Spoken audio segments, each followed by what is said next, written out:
Welcome back. While pondering over what the next video should be, I remembered an old friend of the channel.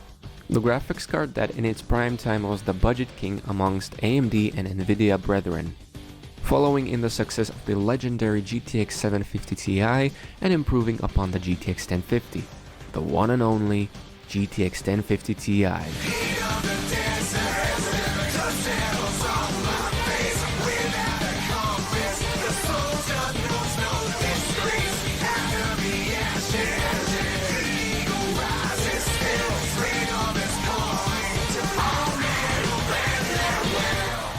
When it released back then, it truly turned some heads amongst the budget gamers. Released all the way back in 2016, it was a part of the Pascal architecture, or the 1000 series. Each card from that generation is well remembered and definitely deserves a video of its own. But the most hands-on experience I got personally is with the 1050 Ti. Imagine a GTX 680 or 770, an HD 7970 for the AMD side, all at the cost of 139 USD, consuming only up to 75 watts. It gave you the performance of these high-end graphics cards without the need for external power, making it great for builds that were either power or space constrained. What's more is that they gave it even more VRAM than the mentioned graphics cards. Now, I know that 4GB is nothing today, but back then, it was plenty enough for any game that you wanted to play. I remember not even looking at the recommended amounts for VRAM because I just knew that I had enough to play with. It's a shame that I can't say the same about my current RTX 3070. But back to this specimen. There's one slight issue I have to address. This footage is from the future, provided to you by the magic of editing. In reality, I still don't have this card. For that, I need to find its sarcophagus. There. That's my old machine.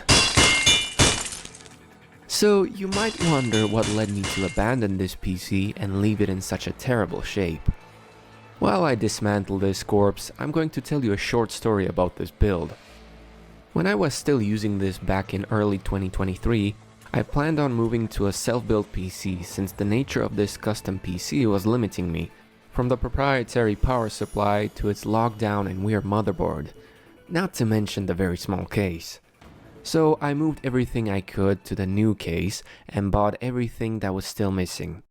But I didn't want this PC to rot here with me, so I wanted to put it up for sale, similarly to what I do with almost all of the machines shown in this show. That required me to buy a new CPU, memory, and whatever else was necessary. Well, I also thought that I should upgrade the GPU so it would sell better. I got a GTX 1650 Super for pretty cheap and installed it. Instead of better performance, I got the magic smoke coming out of my GPU. I immediately disassembled everything and noticed a big burn mark on the GPU. It was toast.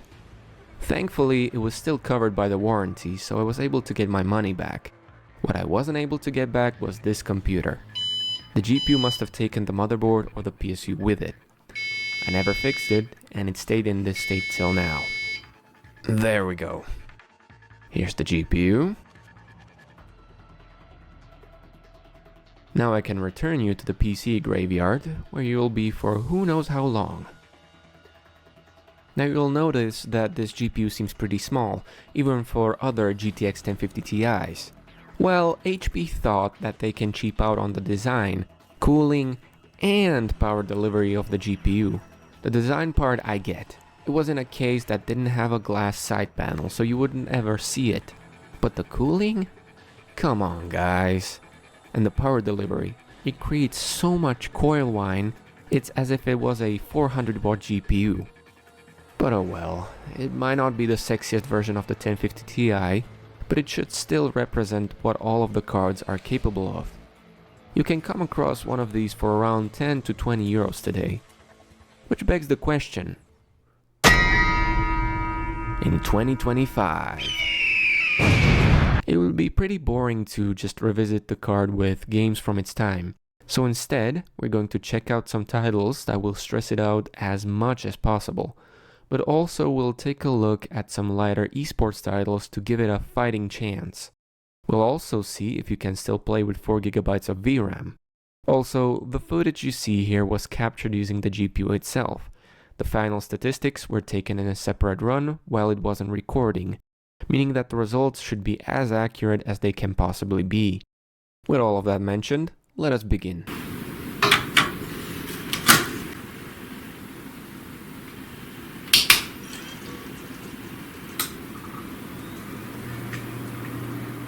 Starting with a heavy hitter, Alan Wake 2. Immediately at launch, we're greeted by a warning that we don't have the recommended amount of VRAM to properly run this game. And oh boy, did it run terrible. I started off being quite optimistic with the performance of this card, so I set the game to run at 1080p with the lowest settings. But the 14 FPS averages quickly told me that drastic measures had to be taken. Even running the game at 480p didn't help, scoring an average of 21 FPS in the forests. Maybe in the town or some interiors might run better, but I find this unacceptable anyway. Deputy Thornton, I take it. That's me, at your service, ready to get this. Now to some happier news. CS2 runs surprisingly great. Even playing at the higher settings or higher resolutions was absolutely fine. Though I should mention that the default presets do also change the FSR upscaling quality. But that doesn't change the fact that it will still perform well, even with it disabled. Another thing that should be mentioned is that the default Ultra preset at 1080p and 2160p at low might seem okay at first from the statistics, but in reality the framerate dropped quite a bit in gunfights, which is terrible for gameplay, so ideally avoid these. Another nice surprise was Forza Horizon 5. It ran great at lower settings, even at 1440p, though the higher settings had to have its texture preset lowered, since it was running out of memory. If you don't mind a 30 FPS cap, you can definitely enjoy the higher presets, especially when you factor in upscaling. Speaking of which, I'm not going to test every game with it, only where it's truly necessary or to prove a point. Otherwise, the scope of this video would have ballooned out of proportions.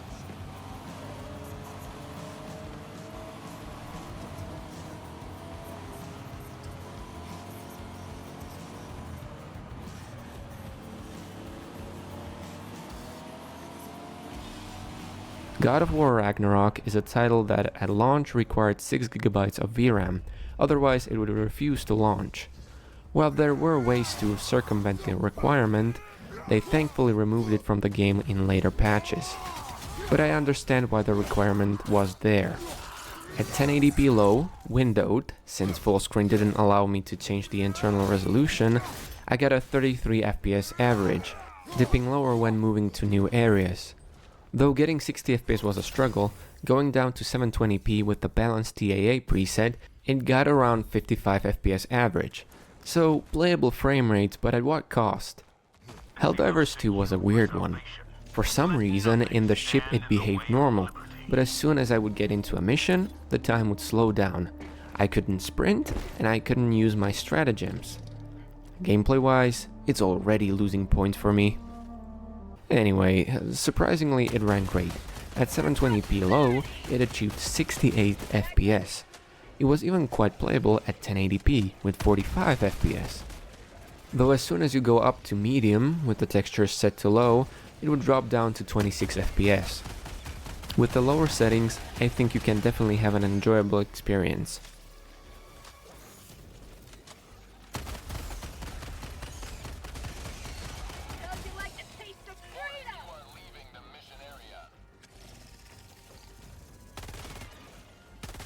Ready or Not was another title that genuinely surprised me, easily achieving 60 FPS even at higher presets. Although this map was quite small, so maybe on bigger maps expect worse performance. Otherwise though, it performed great. Drop the weapon and drop it! Put the fucking gun down! Police, hands on your head! Police, get down on the ground! Drop the weapon and put the weapon down!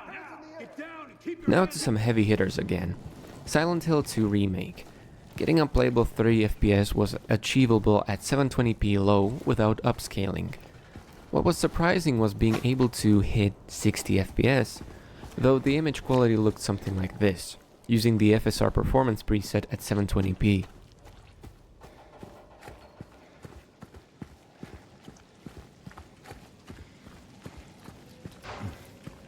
The Last of Us Part 2 was somewhat playable at 900p, though in larger areas you should expect bigger hits to performance.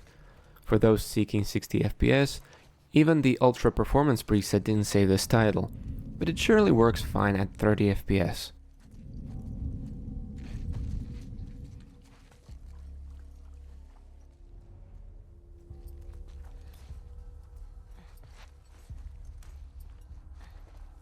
The last title is Hellblade II, another heavy hitter that is simply too much for this card. At 720p Ultra Performance FSR preset, I was able to achieve 32 FPS, though I wouldn't play it like this.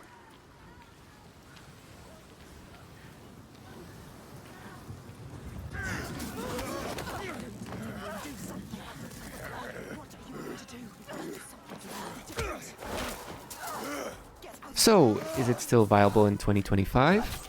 Depends on what you plan on playing. Simpler, more optimized titles run great, even if not at 60 FPS. But otherwise, I would just avoid it for new games. Not only is the performance not good enough anymore, but the VRAM is another big problem that shows you its time in the spotlight as a budget king is gone, and we should just put it to rest.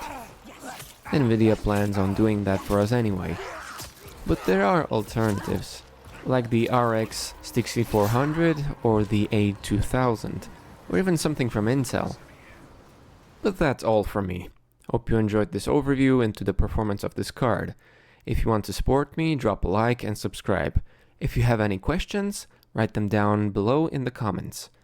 And with that, see ya.